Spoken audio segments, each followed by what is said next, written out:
안녕하세요, 헌터입니다. 오늘 분석해볼 기업은 현대로템입니다. 이 기업은 방산, 시큐리티, IT 서비스, 항공우주 사업 등 다양한 사업을 영위하고 있습니다.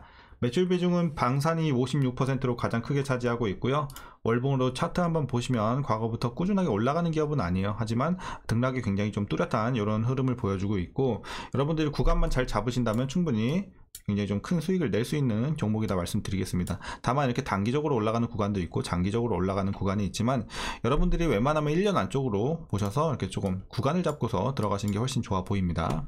자, 이렇게 말씀드리겠고, 자, 일봉으로 다시 돌아와서 최근의 상황 보시면은 급등이 한번 또 나와줬다가, 자, 전고점 37,000원 찍고서 다시 한번 최근에 가파르게 조정세가 이어지고 있는 현재 상황입니다. 그래서 3만원 초반대까지 지금 떨어졌는데, 자, 이런 조정세가 앞으로도 계속해서 좀 이어질 수 있을지, 아니면 이제 반등이 나온다면 언제쯤 이제 우리가 반등을 좀 기대해 볼 수 있을지 분석을 통해서 알아보도록 하겠고요.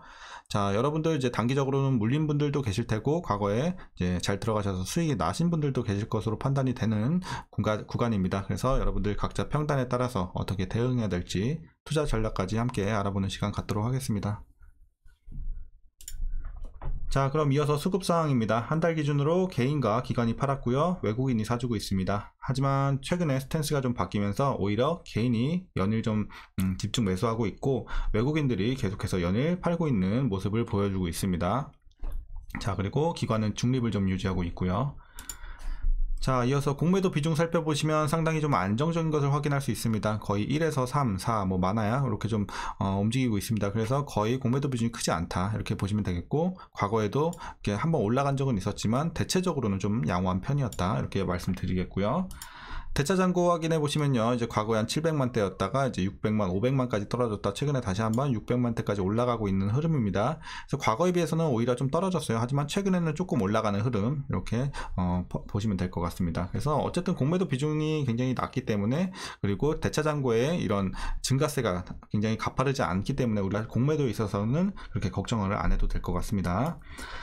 자, 이어서 동사 재무제표 분석 시작해 보도록 하겠습니다. 먼저 2018년도 매출부터 확인해 보면 2조 4천, 2조 4천 횡보하다가 2조 7천, 2조 8천, 3조 1천, 3조 6천 올해까지 꾸준하게 4년 연속 이제 증가세를 보여주고 있습니다. 그래서 최근에 흐름 굉장히 좋고요.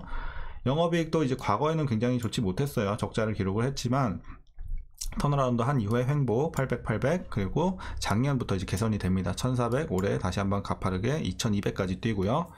자, 단기순이익도 마찬가지로 과거에 적자, 그리고 200, 500, 1900, 1600 작년에 굉장히 많이 뛰었고, 오히려 작년이 너무 많이 뛰었기에 올해는 조금 눌립니다. 하지만 뭐 이 정도면 실적은 양호하다 이렇게 판단할 수 있겠고요. 자, 부채 비율 살펴보시면 260, 360, 210, 220, 220, 208 그래서 전반적으로 한 200 오버를 좀 유지하면서 상당히 좀 높은 부채 비율을 보유하고 있습니다. 그렇기 때문에 이런 것들은 이제 향후에 이제 장기적으로 봤을 때는 좀 부담이 있겠습니다, 주가에. 그래서 여러분들이 부채 부담 좀 있다는 거 참고하셔서 투자하셔야 될 것 같고요. 자, 이어서 ROE 보시면 이제 과거에 마이너스 기록을 했었고 3, 5, 14, 10 이런 식으로 개선이 되고 있습니다. 다만 작년이 수익성은 좀 더 좋았습니다. 그래서 올해도 양호하지만 작년이 조금 더 좋았다 이렇게 보시면 되겠습니다. 자, 그리고 과거에는 배당을 하지 않았습니다. 하지만 올해부터는 이제 300원 배당을 좀 할 것으로 기대가 되고 있습니다. 그래서 이대로 좀 진행이 된다면, 자, 현재 종가 기준으로 계산해 봤을 때 배당 수익률이 3.33% 나오고 있습니다. 그래서 배당 상당히 괜찮죠. 하지만 이게 확정은 아니라는 거 여러분들 참고하시되, 이대로 배당한다면 상당히 괜찮은 배당이다. 자, 이렇게 말씀드리겠고요.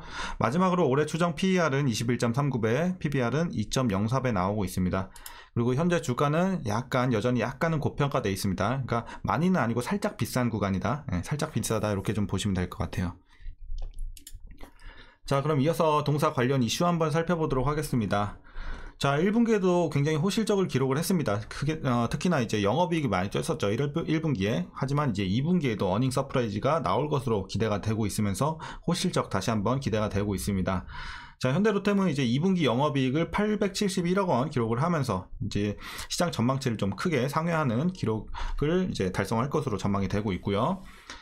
자, 그 배경에는 어떤 내용들이 있냐면요. 이제 지난 3월 5대의 K2 전차를 폴란드에 조기 납품한 데 이어 5월에 7대를 추가로 납품하면서 총 12대의 K2 전차가 2분기 실적에 반영이 됩니다. 그렇기 때문에 이렇게 좀 어닝 서프라이즈가 기대가 되는 거고, 지난해 10대에 그쳤던 K2 전차의 폴란드 납품은 2025년 96대까지 좀 증가를 하면서 그해 전사 기준 영업이익도 4,587억 원으로 급증할 것으로 보여집니다. 그래서 2025년까지도 우리가 K2 관련해서 계속해서 좀 실적 굉장히 좀 좋게 보고 있는 상황입니다.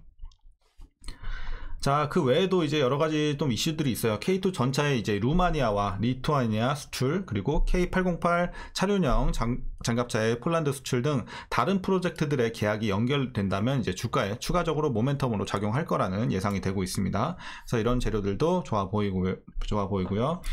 자, 그리고 이번에 그 누리호 3차 발사가 성공적으로 이루어졌습니다. 거기에 따라서 현대로템도 이제 좀 기술이 재조명 받고 있는 상황입니다. 왜냐면 현대로템이 어떤 걸 맡았냐면 이제 누리호 추진기관 시스템 시험 설비 구축을 담당을 했었습니다. 그래서 여기에 뭐 직접적인 엄청난 수혜주까지는 아니지만 이로 인해서 향후에 동사의 기술도 이제 재조명 받고 이미지도 더 한층 더 올라갈 것으로 기대가 되고 있습니다. 자, 그리고 방산사업 호조에 밀려서 상대적으로 주목을 못 받던 게 바로 이 철도 사업이었습니다. 철도 사업. 여기도 뭐 메인 비중은 아니지만 비중이 그래도 꽤 커요. 그런데 이제 철도 사업이 지금 굉장히 좀 개선이 많이 되고 있다라는 내용입니다. 그래서 보시면 역대 최대 수주 잔고를 기록을 했고, 5월 현재 기준 이제 동사의 레일 솔루션 사업 수주 잔고는 9조 원을 상회할 것으로 추산이 되고 있어서 상당히 이제 좋은 흐름 보여주고 있습니다. 자, 그 이제 마지막 내용은 이제 G7 관련 얘기입니다. 이제 일본 히로시마에서 열렸었죠. G7에서 이제 윤 대통령과 주요 국가 정상들이 방산 협력을 강화하겠다고 나섰습니다. 거기에 따른 기대감에 이제 최근에 이제 방산주들이 이제 부각을 좀 받고 있는데, 이제 윤 대통령이 동맹국들을 상대로 적극적인 방산 세일제에 나서면서 방산업체 실적이 향후 더 개선될 거라는 전망이 나오고 있습니다. 그래서 향후에 좋은 또 긍정적인 재료로 보여지고 있는 상황이고요.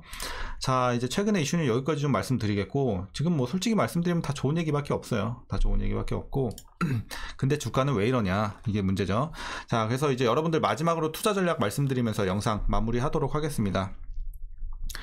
자, 그러니까 지금 주가가 눌리고 있는 이유는 어떤 기업에 무슨 악재가 있는 것도 아니고, 재료는 다 괜찮지만 단기간에 보세요. 한 달에 지금 보시면 2만원 초반대였던 게 지금 37,000원까지 갔잖아요. 그러니까 한 달에 너무 많이 단기간에 급등을 했기 때문에 매물을 소화하는 과정을 겪을 수밖에 없는 현재 구간이고, 그렇기 때문에 이제 반등을 우리가 기대는 할 수 있어요. 왜냐하면 재료 자체가 너무 좋잖아요. 하지만 일단은 지금 하락이 좀 진행 중이 있고, 추가적인 하락까지도 조금은 더 열려 있다, 이렇게 말씀드리겠습니다. 뭐 원위치까지 되는 막 이런 것까지는 그림은 안 나올 것 같고, 어느 정도 추가적인 하락, 뭐 3만원이라든지 2만원 후반대까지는 조금 열려 있습니다. 저는 이렇게 보고 있고, 어쨌든 요 시기까지 여러분들 잘 견디시면 다시 한번 또 올라갈 수 있는 여력이 있다고 일단은 저는 주가를 그렇게 좀 전망을 하고 있습니다. 그래서 먼저 이제 얘기가 좀 길어졌는데, 신규 진입에 있어서는 조금 더 관망하시는 게 낫지 않겠나, 이런 의견에서 반대를 일단 드립니다. 지금 구간에선 반대 드리고, 여러분들이 이제 신규 진입을 보신다면 제가 보는 이상적인 구간이 27,000원 언더예요. 그러니까 27,000원 밑에,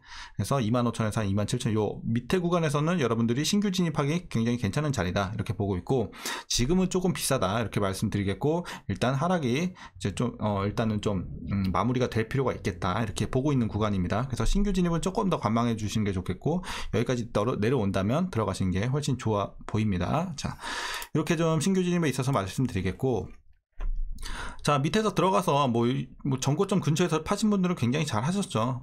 자, 35,000원 위에서 파신 분들 제일 잘 하신 거고, 만약에 여기서 좀 더 올라갈 것을 기대하고 가지고 있었으나 계속 내리면서 팔지 못했다, 가지고 계신 분들, 이제 팔아야 되나, 이제 여러 가지 좀 생각이 많이 들 것 같아요. 근데 일단은 좀 보유하시는 게 좋을 것 같아요. 그러니까 물론 수익이 굉장히 밑에서 들어가서 많이 나서 만족할 만한 수익이면 지금 나오셔도 상관은 없는 구간이긴 하거든요. 하지만 지금 수익이 조금 애매하게 났다 하시는 분들, 지금 많이 내려서 수익이 많이 못 났어요 하시는 분들은 조금 더 가져가 보세요. 다만 하락은 조금 더 이어졌다 올라갈 수 있기 때문에 그거는 여러분들 참고하셔야 돼요. 그래서 조금 더 내린다고 너무 겁먹지 마시고, 다시 한번 올라갈 수 있는 여력이 있기 때문에 여러분들 이제 하락이 끝나면 다시 한번 그런 올라가는 그런 구간까지도 한번 가져가 보시는 전략도 저는 좋아 보입니다. 그래서 두 가지 일단 전략 말씀드렸어요. 지금 나오는 것도 괜찮지만 좀 더 끌고 가보는 것도 지금은 괜찮아 보입니다. 자, 그리고 이제 위에서 물리신 분들, 단기적으로 잘못 들어가서 물리신 분들은요, 뭐 일단은 뭐 굳이 물 탈 필요는 없을 것 같아요. 그게 완전 여기 완전 꼭대기에서 물리신 분들 제외하고는 물 타지 마시고 좀 계속해서 보유하시면 될 것 같습니다. 다만 시간은 좀 필요합니다. 이제 매물이 좀 소화가 되고 그러면 이제 2분기 이제 지나면서 하반기까지 들어서면서 이제 앞서 제가 이슈 말씀드렸잖아요. 이런 긍정적인 재료들이 많이 남아있기 때문에 거기에 대한 모멘텀들이 한번 실려준다면 뭐 수주 공시 같은 것도 좋죠. 뭐 이런 것들이 나와준다면 다시 한번 또 올라갈 수 있는 여력 충분히 있기 때문에 좀 시간이 필요할 뿐 여러분들 좀 더 가져가 보세요. 그러면은 저는 좋은 날 충분히 올 거라고 보고 있는 기업입니다.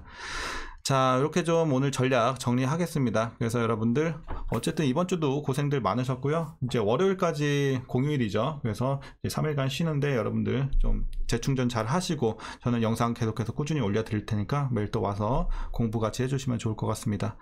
자, 오늘 영상도 유익하셨다면 구독과 좋아요 한 번씩 부탁드리겠고요. 그럼 오늘도 수고를 많으셨고 시청해주셔서 감사합니다.